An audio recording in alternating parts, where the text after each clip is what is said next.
must be our goal and our guide. And all that we strive for as a human family, dignity and hope, progress and prosperity, depends on peace. But peace depends on us.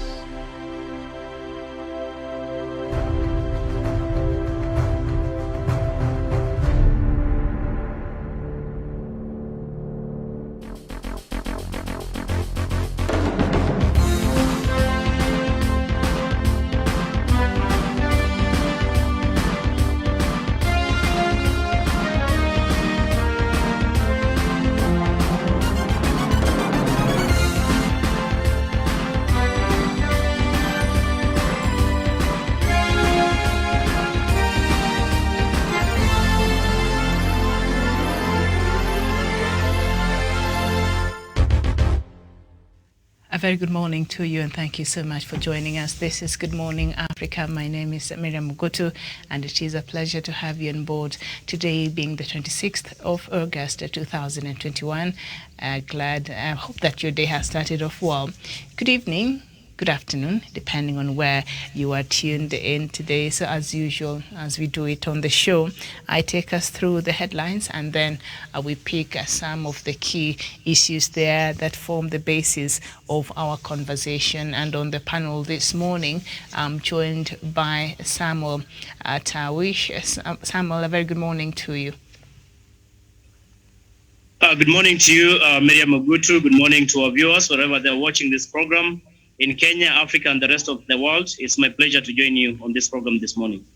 All right. So I'll just take us through quickly the headlines. And on the Standard newspaper, the main headline: Resign, Uhuru big dilemma over Ruto. From the outset, the president and his deputy's relationship was a time fuse given the DP's growing ambitions and Uhuru's agenda and succession plan. We explore Uhuru's options and lessons from past vice presidents. The story is on page 6 and 7 of the Standard newspaper, and just up there, Equity, Harun Ayadin was a stranger to us. The story is on page 10 of the Standard newspaper. And then Zambia president's pledge.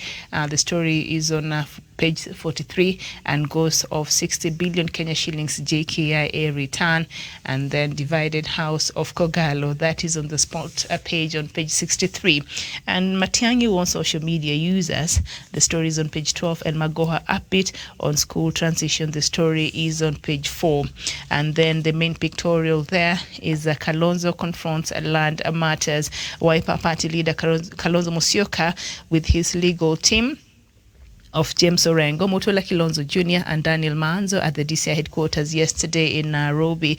The former vice president had gone to shed light on ownership of his Yatta farm. So we shall look at that story and the rest of the stories there. And on the Star newspaper, the main headline: Kenya Power loses 18 billion Kenya shillings yearly to theft. Last year, company suffered 15.99 billion Kenya shillings system losses beyond what it is allowed to recover from consumers. The story is on page 4 and 5 of the Star newspaper. House of Grace Bishop Mureithi now wants DNA test in child upkeep case. The story is on page 3.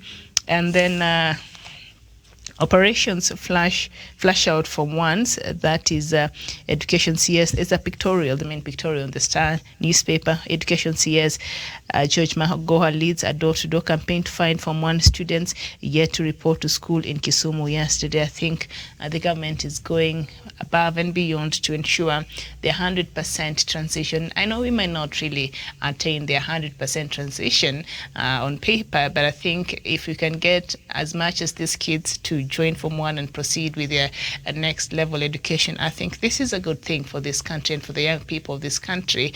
And we understand, the 100% transition is one of the key things that President Uhuru Kenyatta, introduced among other reforms, education sectors. I think by government itself just taking on and leading in the front line and ensuring that this is what is happening, I think that is a good thing. And so that is CS Professor George Magoha there leading that operation. And President's allies crafting Mount Kenya region unity pact. The story is on page 2. Kenyatta men divided on DP Ruto removal bid. The story is on page 6 of the Star newspaper. And on the Daily Nation, the main headline: race against time. As the clock ticks towards the end of his rule, President Kenyatta seems to have a pile of unfinished businesses. From his legacy projects to his succession, the next 12 months are not just about clearing a second term, but also how he will be remembered. The story is on page 4. So President Uhuru Kenyatta's legacy there is at stake. And then why vaccine will save your life. Most patients at a city hospital are not vaccinated. The story is on page 10, and we keep urging Kenyans to go out there and get vaccinated. I got my first vaccine a few days ago, so I'm waiting for my second jab, and we encourage you, if you can find a way to at least protect yourself, and this vaccine has been proved that it can do that, please go and get yourself this vaccine. And right now they're available all over a lot of government hospitals here in Nairobi and across the country. So you have no reason, and there's no age limit or age there. So everybody is open as long as you're an adult. Everyone is this vaccine is for everybody, at least in Kenya. So please go out there and get vaccinated so that you're able to protect yourself much better. It's not guaranteed that you'll not get COVID. If you are careless and you don't wear your mask and sanitizer and all that, you might just get it. But if you get it when you're vaccinated, your body has a better chance, to protect itself, because you'll be somehow, your immune system would have been, strengthened in that regard. So please go out there and get vaccinated. All right. And so revealed a secret deal that tutors signed. That is according to the Teacher Service Commission. We see then the stories on back page. And then Uhuru's in tray, the Big Four agenda, national unity, 2022 succession, Mount Kenya block. So that is what the Daily Nation has outlined just there on a race against time. And down here, BBI era, lobby wants court to correct mistake. And then Equity denies Ruto's 50 billion Kenya shillings loan claims, and man kills 4 in Khan rampage. So I see the rest of our panelists that wanting to connect, and I know they will be with us very soon. But let's just start with the Equity denying Ruto's 15 billion Equity Bank claim. So the story is on page 7 of the Daily Nation. So let's just get to hear. See how the Daily Nation covered this story. Equity Bank has denied Deputy President William Ruto's claims that he helped negotiate a 15 billion Kenya shillings loan on behalf of an investor. The lender's senior management, while appearing before the National Assembly Committee on Finance and National Planning yesterday, said no such loan was advanced to a Ugandan company, DF Pharmaceuticals Group, or deported Turkish national Harun Eyadin. I'm not aware of the phone call, but given time, I can find out whom he called, because we have many senior people, so I'm not sure who he might have called, but it's not me. Equity Bank Managing Director Gerald Warui said Mr. Warui was accompanied by the bank's Director of Legal Services, Christine Brown, and the Chief Risk and Compliance Officer, Samuel Gitwe Kere. Samuel, I'm sure we've been following this story very keenly. So yesterday, Equity Bank came out and said, no, we're not involved. And we've not seen, the DP come out and rebut all that. So what's your take on what the new developments on this story?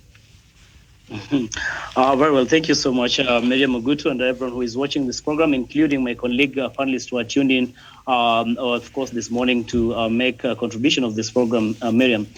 Indeed, nothing is further from the truth, Miriam, because again, who else can give authoritatively or give an authoritative information as regards to the position of the acquisition of the said loan? None other than Equity Bank itself. If the Equity Bank management has come out and refuted claims that indeed they participated or they gave out a loan to that quote-unquote investor from Turkey, then how come then the Equity Bank is distancing itself again from such allegations or from such claims? In itself, essentially, it tells you that this was a scam from the word go. It's something that maybe was just cooked because, again, there was no way that Equity Bank can come out and disown one of its own in the name of the investor or a person who is a client to Equity Bank. And I suppose that is why they have come out to make that clarification. And so for Deputy President William Ruto, I believe it's just by trying to save face out of what happened, out of the fiasco that was created that he orchestrated by virtue of his relationship with the Turkish investor, allegedly that he was investing in Kenya and Uganda. Miriam, back to you. All right, thank you so much. We're joined by Chevan Karanja from Nanyuki. Chevan, a very good morning to you. Yeah, thank you very much, Miriam. It's a very good morning here in this area, but though it's a cold morning, yeah, I'm happy to be on Punchline Africa Television. All Always right. A pleasure. Nice to have you, Yeah. and we will not delve so much into this story because it will form the basis of a conversation later on at 11 a.m. But what is your reaction to the latest, development? Equity Bank denying, no, we did not give, we are not aware of the phone call. Equity Bank did not give the 15 billion. And so what do you think is happening here? And our Deputy President has not come out to respond to any of this. Yeah, thank you very much, Miriam.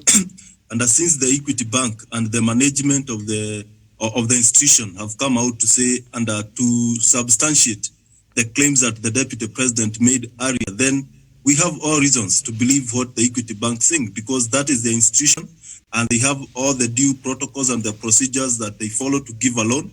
And if from their document and from the files, they cannot trace anywhere the Deputy President was given, or the friend to the Deputy President was given the 15 billion that is in question, then it seems that what we have been saying, we have been vindicated, that the Deputy President has been consistent in his lies, and that has come to the limelight. Therefore, that speaks more to the character of our Deputy President, Dr. William Ruto, and it's just that this is who he has been for the many years that he has been in politics. Thank you.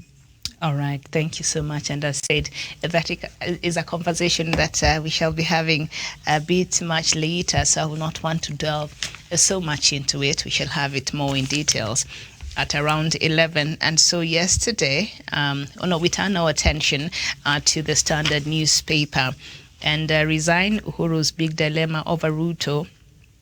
And that is a special coverage there by the Standard newspaper. But there is a story there. Kalonzo Musyoka went to the DCI yesterday for the second time. The story is on page 5 of the Standard newspaper. Wacha tuone Kalonzo anatakaje. All right, so up there it says Kalonzo threat to sue Ruto over Yatta land. Wiper leader Kalonzo Musyoka yesterday launched a scathing attack against the Deputy President William Ruto for questioning how he acquired a 200-acre Yatta land, vowing to sue the DP. Kalonzo said he was innocent of accusations lodged against him over the ownership of the land linked to the National Youth Service. Walking out of the Directorate of Criminal Investigations headquarters less than an hour after arriving at 10:30 a.m., the Wiper leader accused Ruto of peddling lies intended to create an artificial reality for Kenyans. I made available all relevant documentation required to investigate this matter thoroughly to the DCI. This is the correct approach that should have been taken. False utterances are made against leaders. The truth illuminated itself and the lies have been exposed. So from what I'm getting from this story is that Kalonzo might, sue the Deputy President for defamation or, something of the sort. Samuel Tawish, are you surprised?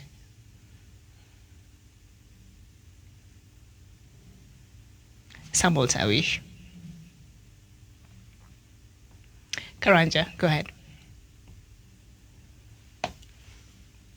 Thank you very much for that question. I'm not surprised. And this issue between the Deputy President and the former Vice President started when the Deputy President claimed that the land where the former Vice President Kalonzo Musyoka has built his home, it sits on an illegal land that was acquired from the NYS. Therefore, all this culminated from that point, and now it is heading to DCI. And yesterday I saw the deputy, the Vice President, the former Vice President Kalonzo Musyoka, who adds up as a Wiper Party leader, asking the Deputy President to go to the DCI and maybe answer some questions. And he really wants the Deputy President to answer on the issue of the Western Hotel and some lands that he claims the deputy president has acquired illegally. Therefore, Miriam, from all this saga, it seems like these leaders, they know each one, they know the kind of deals that they engage in, because every one of them is pointing fingers to the other. Therefore, this points out that there is a lot of illegal land acquiring by these politicians from entities that are maybe supposed to be free land for the government, or land that belongs to individuals in this private land for that sake.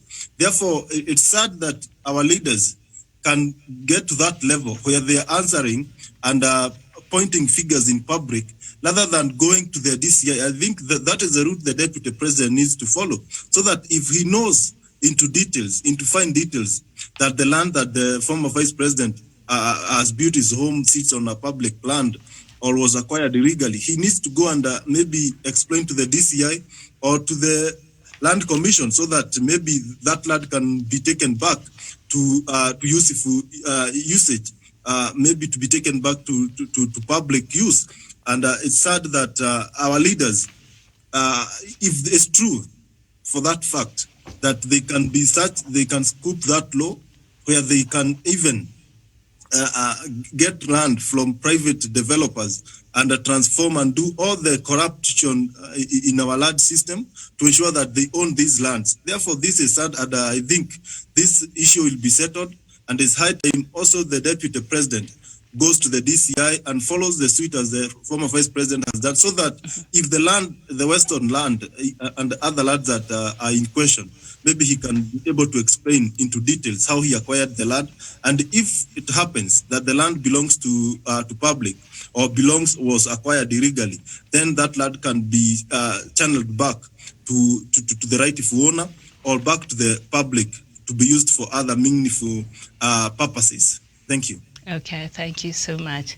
Samuel Tawish, can you hear me? Good morning.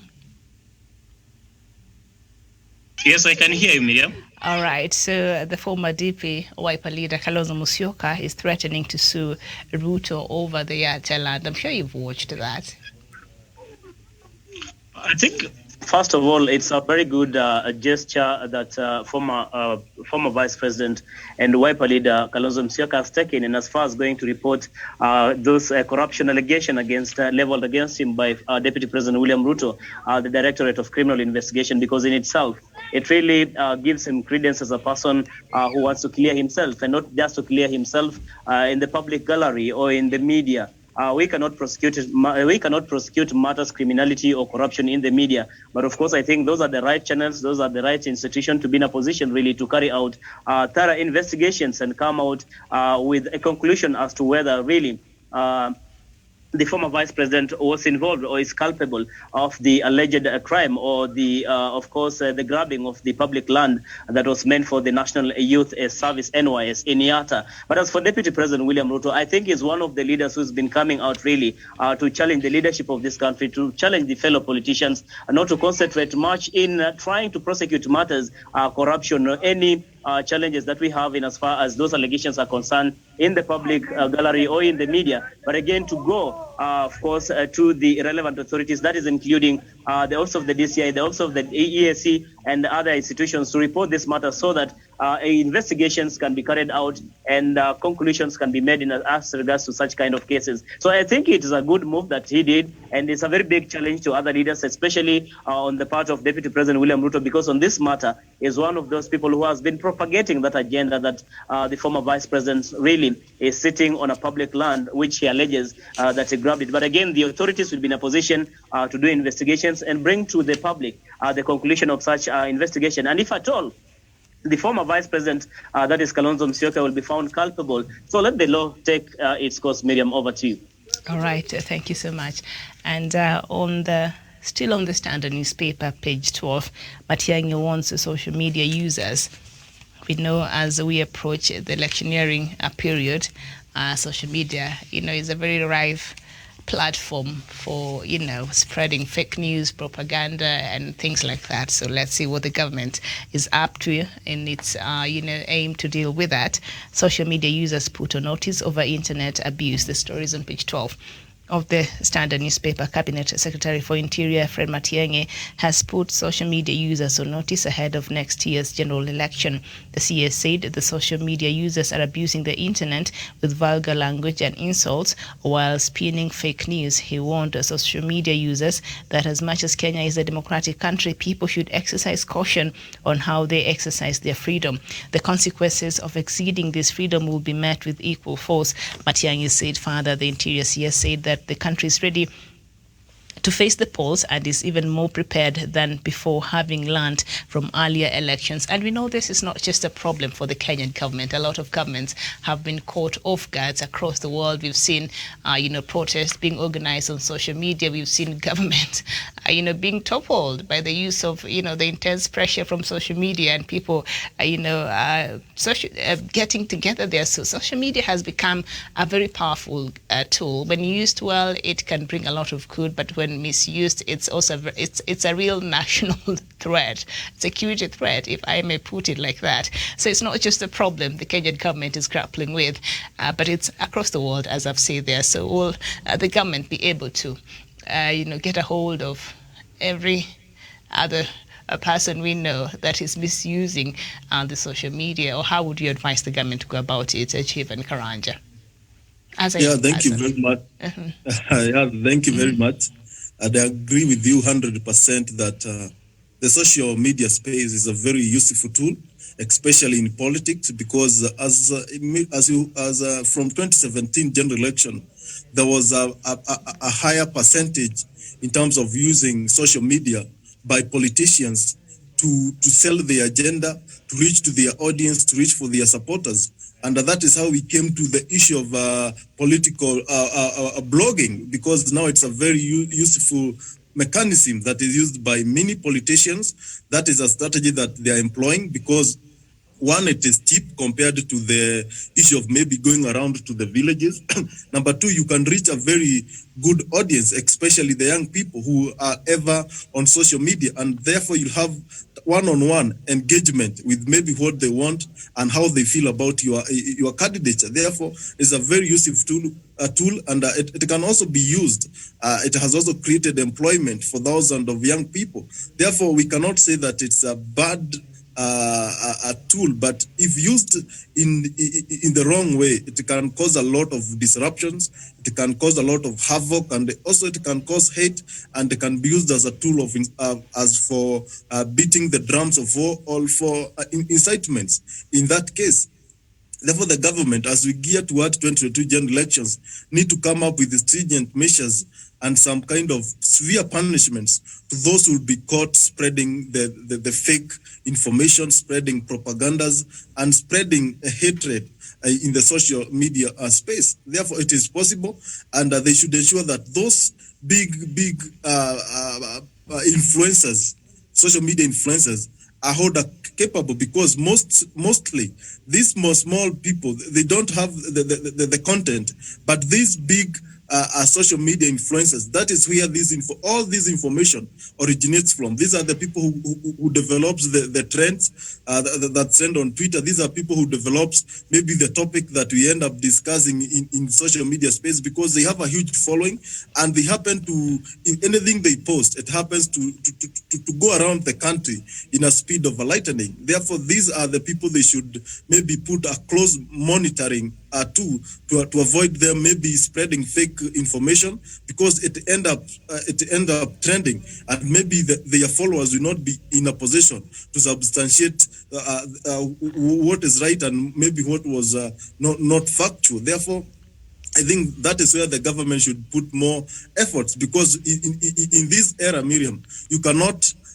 It is not even manageable. It's not possible to arrest everyone who maybe spreads fake information, but there is where these informations originate from. Therefore, they should be looking at the authors of these fake and propagandas and insightful statement. But Miriam, on the same note, we have seen politicians going to the social media place. They go on Facebook Live, Instagram Live, and they utter all kind of nonsense and venom towards their competitors, and nothing much is being done.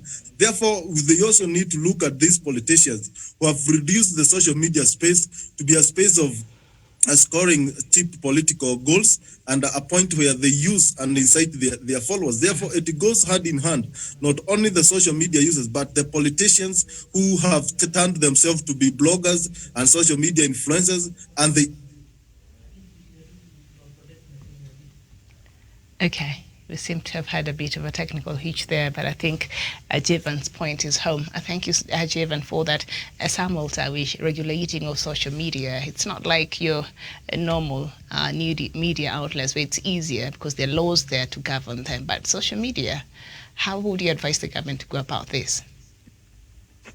Thank you so much, Miriam. I think the advent of technology has brought about a very big challenge in as far as a regulation on how information is being disseminated is concerned.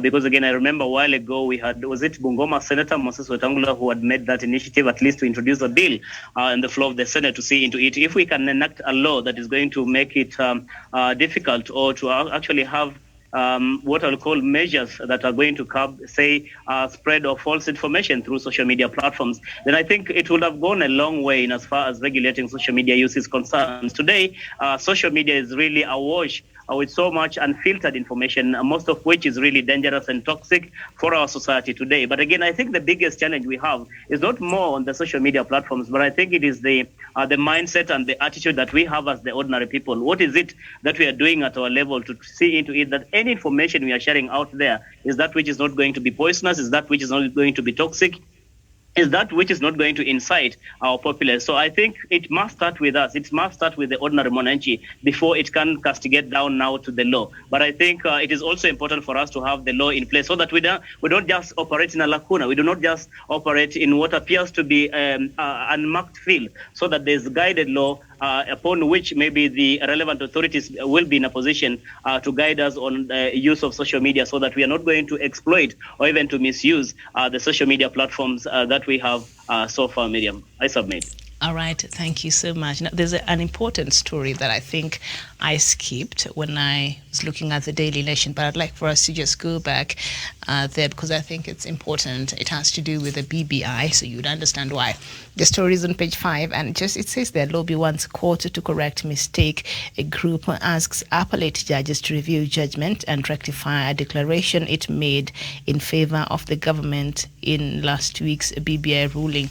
So the story is on page 5 of the Daily Nation. Let's just find out what this is about. A lobby that opposed the Building Bridges Initiative BBI bill wants the Court of Appeal to review its judgment and rectify a declaration that it says was erroneously made in favor of the government. The group, Linda Katiba, says its reading of the 1,089-page judgment reveals it won more than what was declared by the court in its final dispositions. It says there is a possibility of an error in the final tally of the judges who voted on the question of whether the proposed referendum in the BBI was supposed to be an omnibus constitutional amendment bill or a series of separate and individual amendment proposals.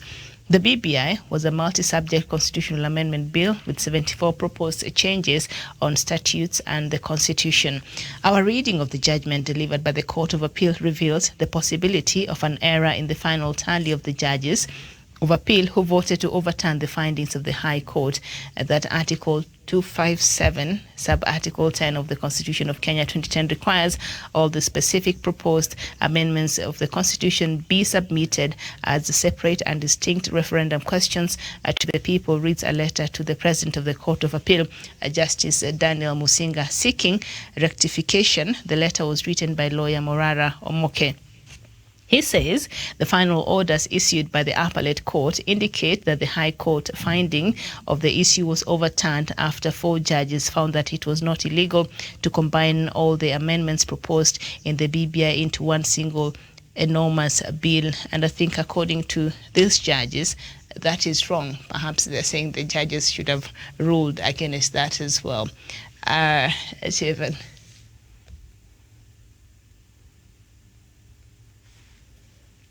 Samuel Tabish.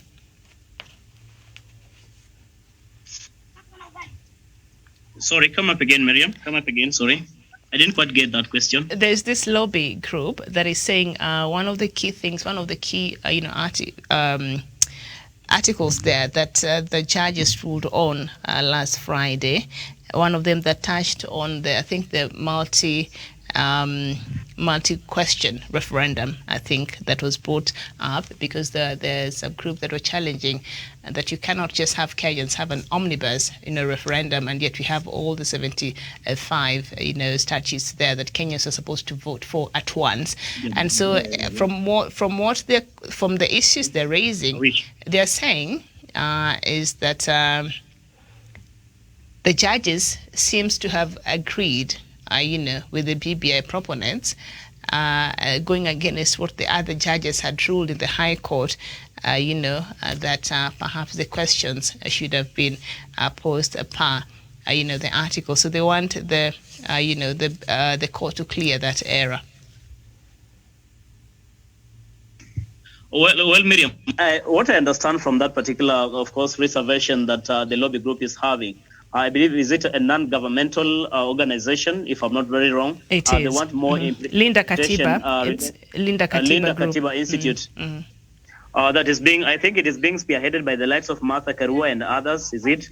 And I think what they want to get a clarification on, perhaps they look into it as though there's a bit of ambiguity in the entire ruling by the Court of Appeal. And many times such kind of things are bound to happen. And when they happen, the only thing you can do is to go and seek more clarification from the same bench or from the same court that issued that particular verdict. So I think they're actually correct. They're in the right position to go and seek more clarification because, again, the same goes into the Hansard of that particular ruling and into the Hansard of the courts, into the Hansard of the judiciary, that this is the ruling, this is the position that the Court of Appeal did take in as far as the referendum petition was concerned, or the petition against the BBI initiative is concerned. So I think they're in the right position really to seek more clarification on the ambiguities in that particular verdict, Miriam. All right. Thank you. So Justice Roslyn Nambuye, Hannah Kwengo, and Patrick Kiage had dissented and upheld the High Court decision, but being the minority, their decision could not hold. Justice Musinga, Fatuma Sichale, Gatembu Kairu, and Francis Toyot overruled the High Court findings on that point, but Mr. Omoke says the group noted that Justice Kairu did not overturn the findings of the High Court on the issue because the High Court had found that not to be illegal. Illegal. Chevan. Yeah, thank you very much, Miriam. What I'm trying to get, are they saying that the clarification on the issue of the multi-question referendum or the something? Okay, so this lawyer, this is what he says. The final orders issued by the appellate court indicate that the High Court's finding on the issue was overturned. All right, so the High Court overturned that issue after 4 judges found that it was not illegal to combine all the amendments proposed in the BBI into one single erroneous bill. But in the Court of Appeal, more judges ruled against what the High Court had ruled in favor, so they ruled against that. But this lobby group is saying that was not indicated in their final judgment, so they want the court to make that clear. Why would they not be clear in that? Yeah, thank you very much, Miriam, for that. And I think a lot of people, and I said this earlier, will be moving to the court of the Supreme Court to seek clarification on a number of issues that were issued by the bench in the Court of Appeal. And it's quite interesting that the same guys who had an issue with the BBI, the Linda Katiba Institute, are the one who want these clarifications. Therefore, these are good moves because at the end of the day, we are working to better our constitution. We are working to ensure that we have law that works for all of us, and a law that is quite flexible, and a law that everyone is familiar to. And I think these are some of the issues that needs clarification. But all said and done, a referendum is very important because it gives chance to Kenyans to maybe to have or to design the future that they want for their country, whether through a multi-question ballot or whether in one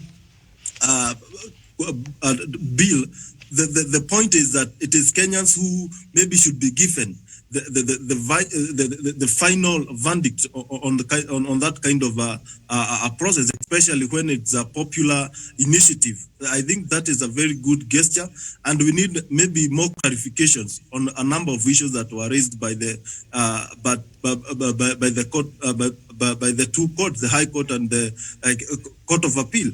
But all said and done, I think for me, I think the issue of having the multi-question, I think it is important, because every one of us will not be satisfied with the constitution. Even the constitution that we have, it was said that 20% was to be worked on and to be streamlined in future.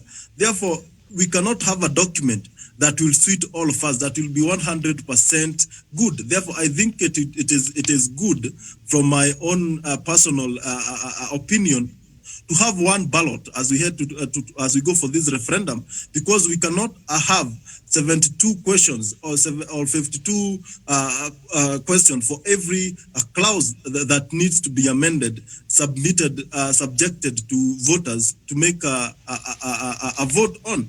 I think all of us are able to read, and the point is we cannot have a document that will suit all what we want as a nation. But the point is, and the characteristics of a constitution, especially the written constitution, is that is a living document that need to be worked on in as time goes. Is a dynamic document that need to be updated as time goes. Therefore, we need to ensure that our constitution should not be an end by its mean, but should have a room for more amendments. Okay. Also, an issue, Miriam, that also need to be taken to a court of law is this issue of basic structure. Because when they talk of the basic structure that you cannot amend some articles, then, Miriam, we are left wondering as Kenyans, this constitution is there to work for the people and the Kenyans who need to work on their constitution. But a constitution should not come and try to be a finality and something that cannot be touched, something that cannot be amended. Therefore, also on that issue, the Supreme Court need to clarify on what need to be followed to amend this constitution, and what can be done to amend this constitution, because this constitution that we have 2010 cannot be a finality. That there are some basic structures of law, some basic things that you cannot touch, bearing in mind that those things were brought by the people of Kenya in that constitution. Therefore, we need to have a way of ensuring that we amend our constitution, because from what I got from Court of Appeal, it's like they are making the process so hard, so difficult, that in future, Miriam, we might not be having a constitution amendments. Maybe also on the issue of IBC, in the legality to the number of commissioners, because the same IBC have conducted some a number of by-elections in various parts of this country. Therefore, we need to know what need to be done. Also on the issue of the presidency and the president having immunity on where he can be subjected to a litigation. These are some of things that we need a clarification on, because as the head of state is a symbol of national unity, is the head of the armies. Therefore, if he can be taken to a court of law, Miriam, then we can be having a very bad scenario where any private citizen can wake up one day and subject the president to that kind of humiliation to a court of law. That will kill the confidence even at international level, because it does not sound good having a head of state taken to a court of law as a private citizen. Therefore, we need to know at which point does a head of state then turn to be a private citizen, because he is one person, and maybe I think the president should have immunity until they are out of office. Maybe that is when we can deal with them. Therefore, these are some of things that need to be checked on, and more clarification need to be given as we move on as a country and as we try to better our institutions. Thank you. Okay.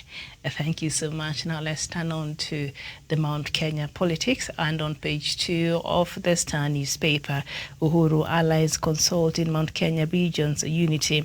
A section of Mount Kenya leaders allied to President Uhuru Kenyatta yesterday met with the heads of political parties to consult on the unity of the region. The closed-door meeting held at a Nairobi hotel was attended by representatives of 11 registered political parties. The politicians included Kirinyaga Governor Anne Waiguru, her Laikipia counterpart Ndiritu Muriithi, and Daragwa Member of Parliament Jeremiah Kioni. The meeting came a week after the Party of National Unity, the Democratic Party, and Safina said they will be coming together to form a national coalition. They emphasized that they are not a Mount Kenya coalition, as they will work for the welfare of the entire nation. They did not say whether they would field a presidential candidate come 2022. And a 9-member committee, 3 from each party, was formed to work out issues and details of coalition building. Muriithi, PNU trustee George Nyamoya, DP chairman Charles Kioni, and representatives from Safina were among those who attended the August 18th meeting. So now Mount Kenya continue with their search for a united front as the country approaches next year's election. This is a new space, Mount Kenya people find themselves in, because since the history of this country, Mount Kenya has always spoken in one voice, but things seems to have taken a different turn, of course, with the strides a deputy president has made in Mount Kenya region. So this unity, is it elusive, or is it likely to happen in the next few coming months, perhaps? Samuel Tawish.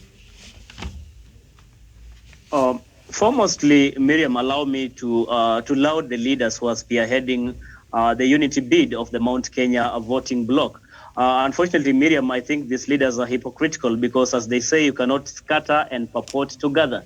They began by scattering the votes and the people of Mount Kenya, and now coming back again, purporting to be trying to unite the same. I think these are leaders who are just self-seeking, leaders who want to position themselves, especially as regards to 2022 succession politics. But it's not more really of the unity of the people of Mount Kenya, because again, they know when they go disintegrated, when they go disunited, then it becomes difficult even for them to have a bargaining power for any serious presidential contender come the 2022 general election. And that is why you see there's a spirited effort really to try and bring that voting bloc together so that when they present themselves, say, to former Prime Minister Raila Odinga, ostensibly who will be contesting for presidency come 2022, or even to Deputy President William Ruto, because as far as I'm concerned, those are the only serious presidential contenders that we have so far. So they have to make sure that they have united their house, they have united their mountain, so that when they go to Raila Odinga or they go to Deputy President William Ruto, they go with a huge bargaining power, in that they are going to get a huge stake out of such kind of bargain, Miriam. So basically, I think that is what they're doing, because in any case, if it was a genuine effort to unite the people of Mount Kenya, how come that we have not been seeing these leaders coming out to try and unite, or even to try and ask the people of Mount Kenya to speak in one voice? Today, as we speak, there are people who are supporting President Uhuru Kenyatta and, of course, his handshake brother Raila Odinga. There are other people who are coalescing around the Deputy President William Ruto, the Tanga allied politicians. So what does it essentially tell you? That it's difficult for us really to have the mountain united this time around as we head into 2022 general election. Chances are we are going to have a split vote in Mount Kenya, but it depends, because they say even a day is big in politics. Between now and 2022 general election is a paltry 11 or 12 months, if I'm not wrong. So anything is possible, Miriam. We could as well see maybe these people of Mount Kenya decide to fully back Deputy President William Ruto, or heed the calls of their leader, President Uhuru Kenyatta, to go the direction that will give them in as far as the 2022 succession politics is concerned. But from where I sit, I think I want to laud the leadership that is initiating the processes of trying to unite the people of Mount Kenya, so that they go into this election as a united force. In itself, it gives them a huge bargaining power. I submit, Miriam. Mm-hmm. Thank you.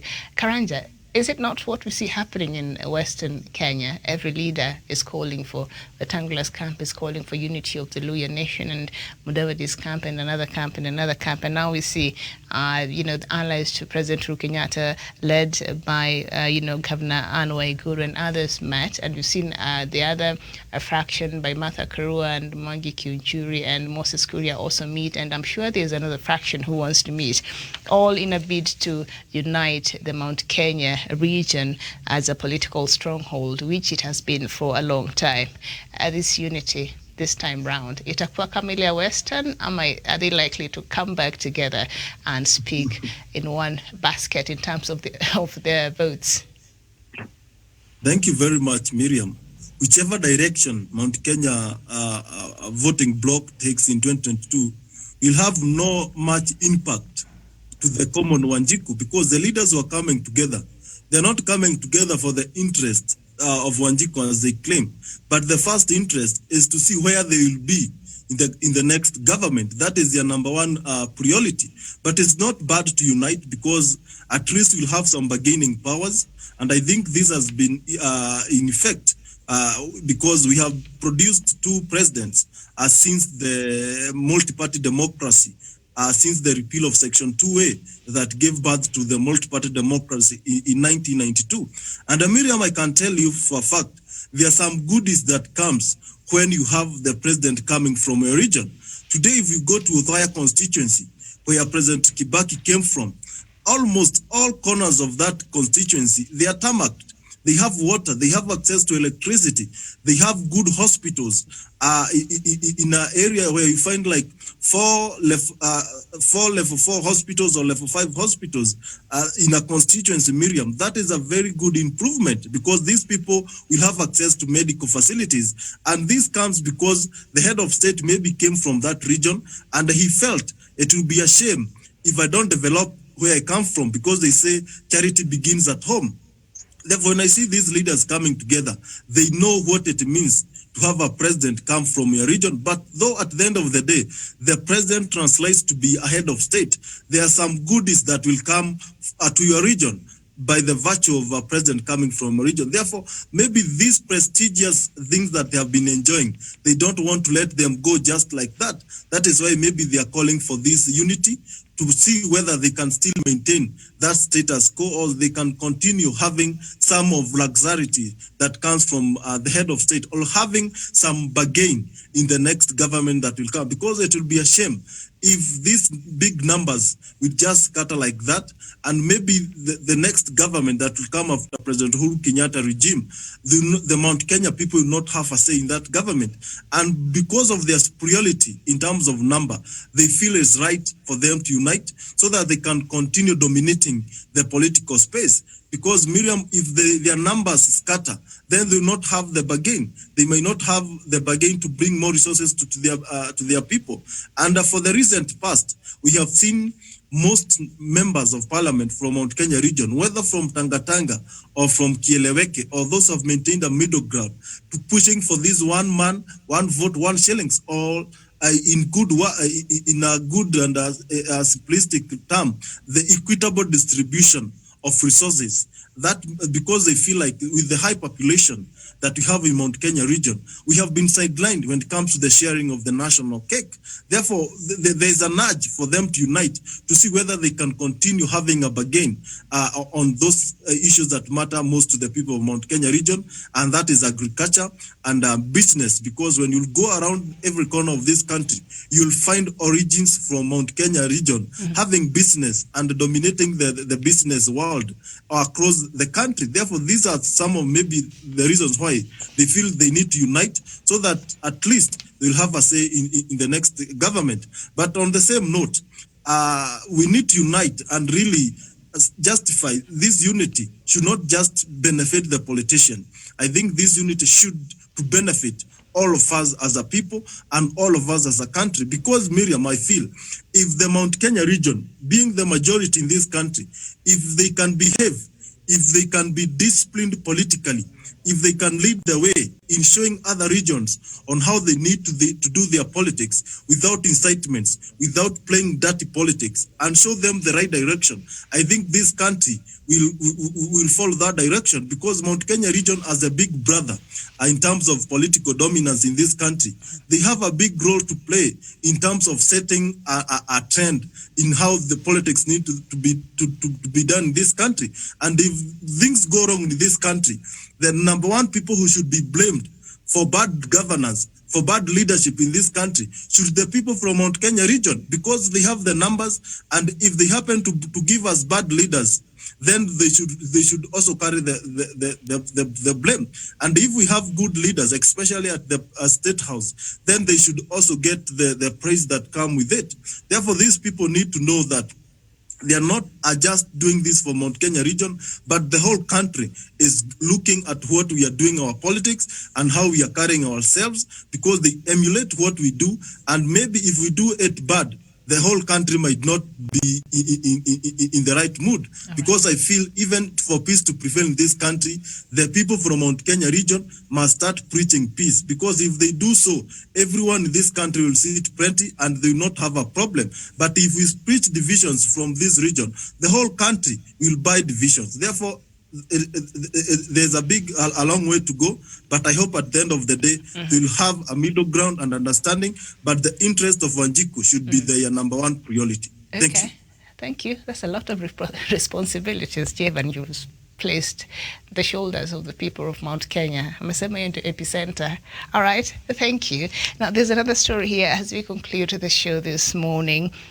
Page 2 of the Star newspaper, AU in deal for AMISOM to continue beyond 2021. The African Union and the government of Somalia on August 19th, 2021 signed a deal on the proposed mandate of the AU support for Somalia beyond December. Through a statement on Wednesday, AMISOM said the decision was arrived at after 2 days of closed meetings in Mogadishu. We have been discussing what will replace AMISOM come January 2022, the statement quoted Fiona Lawton, the acting director of conflict management at AU's Political Affairs, Peace and Security Department, as saying. Lawton led the AU and AMISOM team at the negotiations, while Defense Minister Hassan Hussein Haji led the Somalia team. We know that there is still a need for some sort of security presence from the African Union to assist the Somalia government in the next few years while it builds up its forces. And so we have been discussing that the new mission should look, what the new mission should look like and what the mandate of the new mission will be. I think, and in the back of the developments we saw in Afghanistan, I think it's only right that AMISOM continues staying in Somalia. Otherwise, we'll have a bigger problem, as Hamal Tawish. Thank you, Miriam, and thank you, my colleague panelist. Miriam, I think first of all we need to ask ourselves. We had an objective when we went into Somalia, when AMISOM went into Somalia. It was to restore peace and stability in Somalia. And if the objective has not been achieved, if the goal has not been realized, it will be imprudent of AMISOM really to withdraw troops or to withdraw operation from Somalia when the country is not yet at peace, when the country it's not yet stable. So I think it is a very good recommendation that perhaps they consider to extend the AMISOM stay in Somalia until we completely pacify Somalia and make sure that Somalia has a stable government, that they will be able to carry activities. A bit of a technical hitch there.